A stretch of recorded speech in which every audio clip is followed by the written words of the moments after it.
Hi there, everyone. Hope you're well. Thank you so much for all of the input you're getting. So, I've decided to make birthday biryani to celebrate my birthday and to just celebrate life. So, it is going to be the traditional lamb Moghul biryani.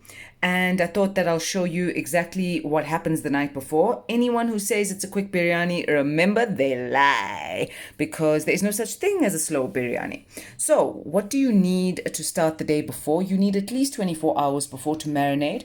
You need around 2 kgs of lamb. Yes, it sounds like I'm cooking for an army, but remember, repurposing food. You need some salt to taste.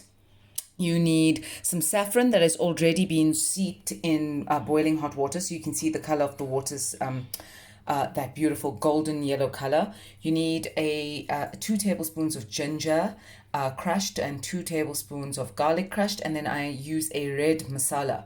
Red masala has also got a component of red chili in it, ginger and garlic. Then what you also need is some dry spices that it will marinate into. So let's go through this thingy. There is dried cumin, 2 tablespoons of that. There is 2 tablespoons of dry cumin. There is turmeric or hardi as we call it, and that's a tablespoon. A tablespoon of chili powder. Now you can control how hot you want it or how mild you want it. This is going to be pretty medium because keeping in mind I also have red masala. And then knowing, yes, I'm breaking some food rules, but for a traditional Mughal biryani, you already marinate in garam masala, which is this one here.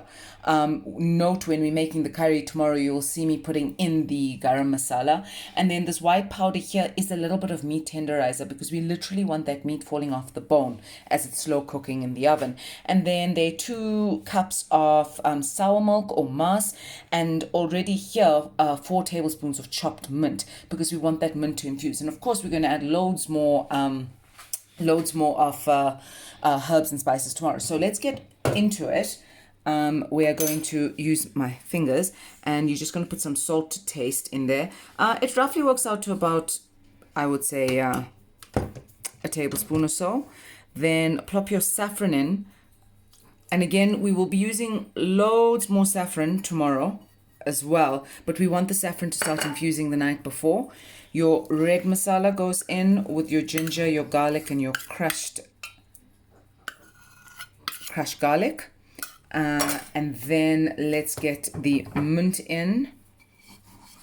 There we go.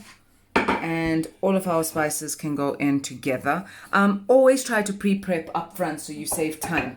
And then what we're going to do is add in the sour milk or the mass. You can use, and a couple of people have asked, can use other variants of dairy. Of course you can. You can use buttermilk. You can use full cream yogurt. Absolutely up to you whatever's in the cupboard. But as long as it's some kind of an agent of soured milk, because that tenderizes the meat and it's going to land up into a kalia before we get it into a biryani. So this really tenderizes the meat. And again, please get your hands in there. You really want to get into the pieces of meat, get that salt in, get all of those spices in. And what's going to happen from here on, I'm going to plop it into an airtight container into the fridge overnight until we see you tomorrow for the biryani. Take care. Hi there, everyone. Happy birthday to me. And we are doing a birthday feast to take you back to where we started yesterday. We had the marinated lamb to get the kalia going. Now what we're going to do is start the base of the kalia. And what you're going to do is you're going to heat some oil up. It has to be quite hot. You're going to plop some bay leaves in. You're going to plop some anise seed in, cinnamon sticks, cardamom or ilachi that we call it, the cloves, a couple of black peppercorns, and what we call as kind of a somf. And you've got to hear kind of these spices crackle like this, okay? And you're going to ensure that they kind of crackle but not burn. And then once they're ready to go in, you're going to plop in a lot of onions. I always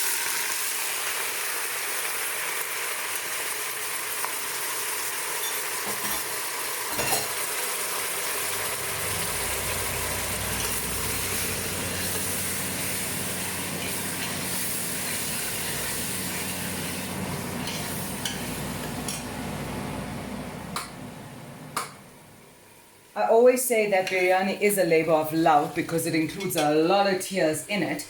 So what you're going to do is you're going to ensure that these onions, there are about big chopped onions in here, and keeping in mind you probably need another 2 onions for the fried onions on the top. I've already pre-prepped the rice, which we'll take you through a little bit later.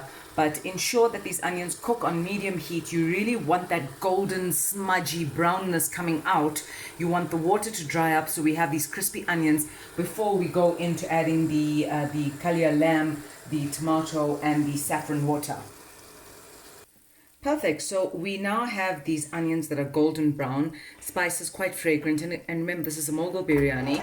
So when frying your onions, I did part ghee, which is clarified butter, with a little bit of oil. So now that we have our onions kind of partially done, I did take it off the heat just for video purposes. So you're cooking on kind of medium heat. We're kind of ready to let the lamb go in. And remember, this lamb has been marinating overnight. It's kind of your sour milk base with mint. It was already infused with a lot of saffron and the dry spices. So you're going to gently tip this in to the pot. It is quite a bit of meat. Let's gently just tip that in. Getting all those spices in. And now we're just going to slowly take it out. And just my trick with regard to the meat, ensure that you take it out half an hour before you're ready to cook. It should be at like mid-level room temperature. So you're cooking in at a bit of a medium to high heat to let those spices start roasting, getting that ghee and the onions through the meat. And this is kind of the basis of what we deem as a kalia. So letting that go through. Then you add in around 2 mid-sized pureed tomatoes. I tend to use the canned Italian tomatoes. They have a better taste, they're sweeter, and they just puree a lot easier than the fresh tomatoes. And we kind of kept that into our grocery cupboards from a stock perspective. Now, to be a little bit more indulgent, instead of just plain water, I've already seeped some saffron into hot water earlier this morning, so it's been sitting there, and I'll add in around a cup of saffron water instead of just normal water. And I just want to get some of those strands of saffron in. We can use the rest of the saffron a little bit later. And now this is for the long haul cook. You're going to let this cook for at least an hour and a half till that meat is really soft when we're ready to start layering the biryani.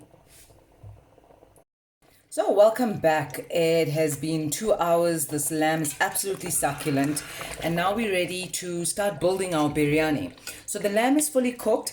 And what we're going to do is add about 2 cups of boiled lentils, or the Indian term is masoor dal. In some instances, people call it biryani dal. So you just plop that in there. It's already boiled, guys, so you must boil it up front. But parboil it. Don't cook it till it's mushy, because there's going to be enough steam time to allow these dal beads to really cook well. So now you're just going to stir that into the mix. Then what we're going to do is start garnishing. We are going to garnish with some mint. So getting that mint in there. Some dhania or coriander. To just get that flavor infused in there. And a little bit of a secret ingredient, or not a secret ingredient, is what we call the garam masala. Now you recall that we marinated in the garam masala, and now we're just going to put another big heaped teaspoon of garam masala in here to bring all the flavors together.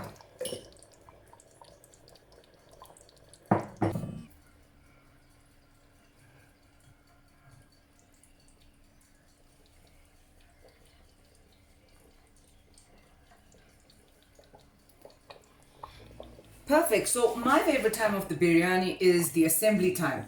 And this is the true Moghul biryani. In some instances, yes, the meat goes in raw. We do not have a clay oven, unfortunately. So we've already cooked the meat, and now we want to layer it so it becomes this Moghul style biryani. The first thing I do is, remember that saffron water? I place that at the bottom. It's one of the kind of things that you have to do to ensure that that saffron infuses all the way through. Then what I do is There was already parboiled rice I did. I've added to the rice a couple of tablespoons of saffron, and I boiled the rice with cardamom, cinnamon, and some cloves. Parboil the rice. Do not overcook it, otherwise you're going to be dealing this mushy type biryani. Ew. And then what I've also done is, remember those 2 fried onions I spoke to you about? They were fried in clarified butter or ghee. That's already been mixed in here. So the first level of your biryani is get some rice down into this, like so. So that's going to ooze up all the curry and the masala. So that's your first level, and not too much, just to get that in there. And then we're going to start getting this beautiful curry or kalia in there. A kalia is called a kalia because it has a milk or sour dairy agent. It's either buttermilk, a cream yogurt, or sour milk. In the case of this biryani, as I've mentioned, we've used a sour milk or a mas. So you can see all that masala coming in there. Ensure that there's enough masala. The last thing you need is to just be eating a drop of masala with lots of rice. So ensure that that composition is brilliant. This is actually Heman's favorite part of the biryani, where that rice has soaked up this wonderful masala goodness. So we're just going to plop that in there. So now we've got this beautiful kalia in there. What some people tend to do is they put the potatoes on the top. I prefer the potatoes going in, and these are already pre-roasted potatoes. You just deep fry them, about 4 potatoes cut equally. So you kind of just plop these in there, get your fingers in, and what's going to happen is that they're going to steam very nicely. So again, they don't need to be fully cooked and crispy. Don't overcook your potatoes. They will have enough time in the oven to steam in there. So just plop that in there. And I'm conscious about not putting too much potato in, because if this is going to go into the fridge for a few other meals, those potatoes tend to get hard. So what I do is I roast potatoes again when I'm reserving it, because this is going to like really carry us for a couple of meals, and a biryani on the second day is freaking fabulous. A biryani for breakfast on my side. Heman shuns me for that, but I do eat biryani for breakfast, so eat that. So we've got the potatoes in there, and what we're going to do is, again, we're going to plop in some of the saffron water. Again, properly indulgent golden goodness water getting in there. All right, and now we're going to get back to our rice, and we're going to layer it again with our rice. So again, ensure that there's a proper balance between the curry and the rice, and just easy as that. So now we have the biryani rice on the top, and now we're going to garnish the top. So we're gonna plop in some mint just to give it that further herby taste.